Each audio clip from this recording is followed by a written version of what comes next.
three forms of anxiety: panic, terror, and dread.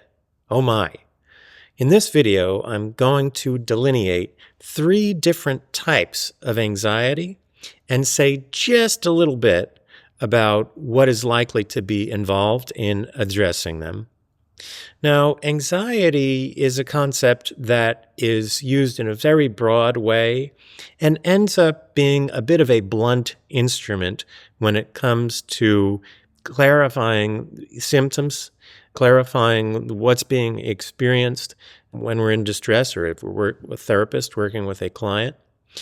And so I think it can be very useful to distinguish different forms of anxiety. Now, in this video, I'm going to talk about three forms of anxiety. Separation anxiety, which has to do with panic. Threat anxiety, or paranoia, and which we can think of as terror. And finally, what I'm going to call void anxiety, which is probably the least understood amongst this little lot. But the best common word to indicate what that anxiety is like would be dread, okay? And of course, the reference here is to lions, tigers, and bears, which we could see as analogous to panic, terror, and dread. Oh my. Okay, now let's start with separation anxiety. Separation anxiety is an anxiety that comes from a sense of being abandoned or rejected, right? And the quality of the anxiety is a panicky kind of feeling, okay? The founder of affective neuroscience, Jaak Panksepp, referred to a panic system in the organism, which also had something to do in his terminology and how he conceptualized things with grief. It was all about separation from the caregiver, okay? So with separation anxiety, what I have found is often relevant is learning to better identify and communicate wants, okay? And acceptance of the self in the face of abandonment or rejection, okay? Now, threat anxiety or paranoia, and what we can think of as terror, using a common understandable term, it has to do with a sense of being threatened or attacked, okay? And to go back to affective neuroscience, Panksepp considered it a separate system. Panksepp, by the way, studied emotion in mammals, okay, so not only humans. And he's found these different systems at play. And this system he called the fear system. And it's a different system than the panic system, okay? But this is a system that has to do with responding to threats, okay? And it can show up as a sense of to be always being attacked or threatened, right? Or paranoia, okay? So what ends up being relevant here, distinguishing between trusting the self and trusting the other, learning to distinguish between those, and developing intelligence with respect to self-defense, okay, practical intelligence with respect to self-defense, ends up being relevant to addressing those feelings and getting them to go down, okay?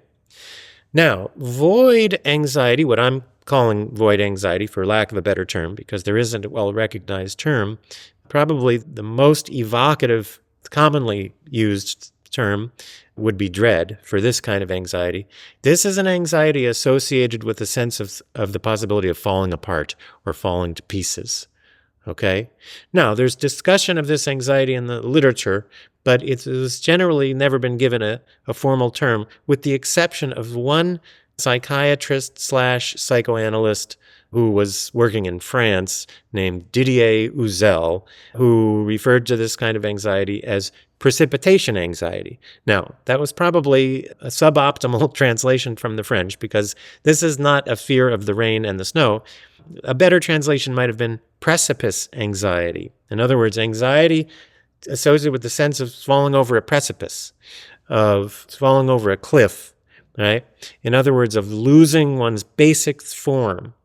It's thought of as a more primitive anxiety than the other anxieties, because in separation anxiety, you have to have a sense of the self and the other is going away from you, is abandoning you, right?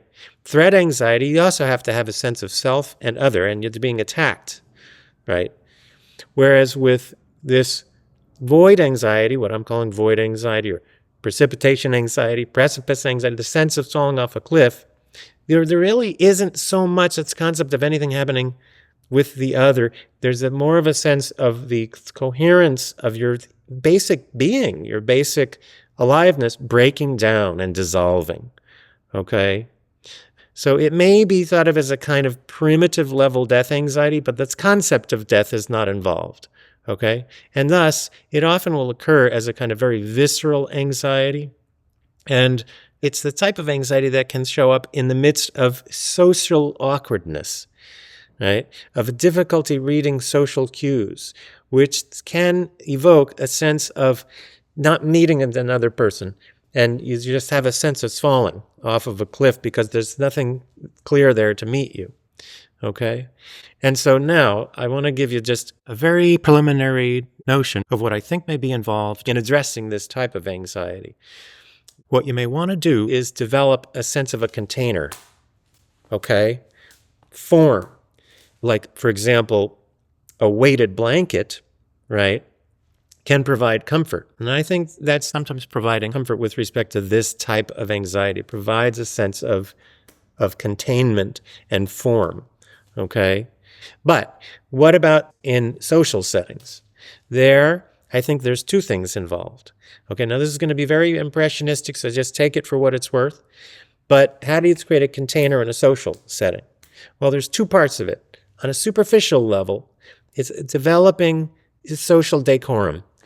Social decorum being kind of the film or container between self and other. And then on a deeper level, being more purposefully honest, okay? Practicing purposeful honesty, right? Because that's part of what creates that's clear sense of personal identity, allows the other person to have the sense of identity of you, right? And so those two things, you'd get containment. But how to go about that, that's another story. In this video, I just wanted to offer a kind of impressionistic glimpse of what may be involved, okay? Now, if you found this video interesting, check out my other videos for more about other symptoms and how to address them. Also, if you head over to my website, you can get on my mailing list, and in exchange for giving me your email address so I can market to you, I will send you a free document. It's called Symptomatology and Character Structure, a Practical Guide, which it's just 10 pages, but it has a lot of interesting insights along the lines of what I'm offering in this video about symptoms and how to understand different types of symptoms and how to address different types of symptoms. I'm really proud of it. I think you might like it. So if you're interested, head over there and check it out. Okay, but otherwise, thank you for watching this video, and I'll be back with more soon.